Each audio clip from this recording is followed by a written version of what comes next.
School میں داخل ہونے سے پہلے ہی لسا خان فدا صاحب نے کچھ فارسی اور عربی کتابیں پڑھی تھیں اور ایک مقامی مکتبے میں تھوڑی بہت تعلیم حاصل کی تھی۔ صوفیانہ زندگی میں لسا خان سلسلہ قادری فاضل کے مرید رہے اور اس سلسلے کی تعلیم اپنے طالب علموں کو دیتے رہے۔ لسا خان فدا کا گھر پہلے سے ہی درویشوں کا ٹھکانہ رہا تھا۔ فدا صاحب ساری زندگی سخت محنت اور ریاضت کرتے رہے۔ مجلسوں میں رہ کر بھی ذکر الہی کرنے میں مشغول رہتے تھے۔ کہتے ہیں کہ زندگی میں فدا صاحب نے کسی کا بھی دل نہیں دکھایا ہے۔ فدا صاحب پیشے سے حکیم اور دکاندار تھے۔ اگر انہیں لگتا تھا کہ سودا لینے والے کی مالی حالت ٹھیک نہیں ہے تو فدا صاحب اس کی مدد کرتے تھے۔ مرشد کا تھا فیضان کہ دھیرے دھیرے انہوں نے سارے کاروبار کو خیرباد کہا اور اپنی زمین کو مسجد شریف کے لیے وقف کیا۔ فدا صاحب کی تمام زندگی کا مطالعہ کرنے سے یہی بات ظاہر ہوتی ہے کہ ان کے لیے ذکر الہی روح کا قرار اور آرام جسم تھا۔ وہ ہمیشہ خلوت میں بھی اور جلوت میں بھی ذکر الہی میں مشغول رہتے تھے۔ وہ جانتے تھے کہ لا الہ الا اللہ ہی پوشیدہ خزانوں کی چابی ہے۔ فرماتے ہیں لا الہ آمد کلید سر گنج ذوالجلال، سجدہ کا ہے عاشقاں ابرویاں حسن و جمال۔ ہر زماں اندر جہاں تاباں ظہور وحدت است، خفتہ دیدہ از کجا یابد سرور وجد و حال۔ وہ جانتے تھے کہ ذکر اللہ روح کی پرورش میں غذا کا کام کرتا ہے اور ایسے روح پرورش پاتا ہے کہ دنیا میں ہر وقت وحدت کا ظہور تاباں ہوتا ہے، اور جو سوتا ہے اسے کیا معلوم وجد و حال کا سرور۔ فدا صاحب اس معاملے میں ہمیشہ بیدار رہتے تھے۔ فرماتے ہیں جام عرفان کے خمار سے میرا دل مست ہوا اور نور یزداں اپنے آپ میں ہی عیاں ہوا جب میں نے اپنے آپ کو پہچاننے کی کوشش کی۔ تصوف کے اس مقام پر پہنچ کر ایک صوفی کو عجیب عجیب حقائق معلوم ہو جاتے ہیں جن کے بارے میں باقی لوگ محروم ہیں، یا ایسے کہا جائے کہ صوفی کو وقوع سے پہلے کئی واقعات معلوم ہو جاتے ہیں، مگر اس پر یہ لازمی ہوتا ہے کہ وہ اس بات کو ظاہر نہ کریں جس کو ظاہر کرنے کی اجازت نہ ہو۔ فدا صاحب ہر وقت ریاضت کرتے تھے اور ذکر الہی میں مشغول رہتے تھے۔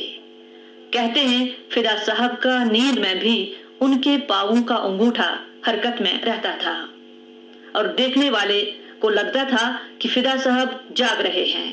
فدا صاحب نے زندگی میں کسی کا دل نہ تو توڑا اور نہ ہی دکھایا۔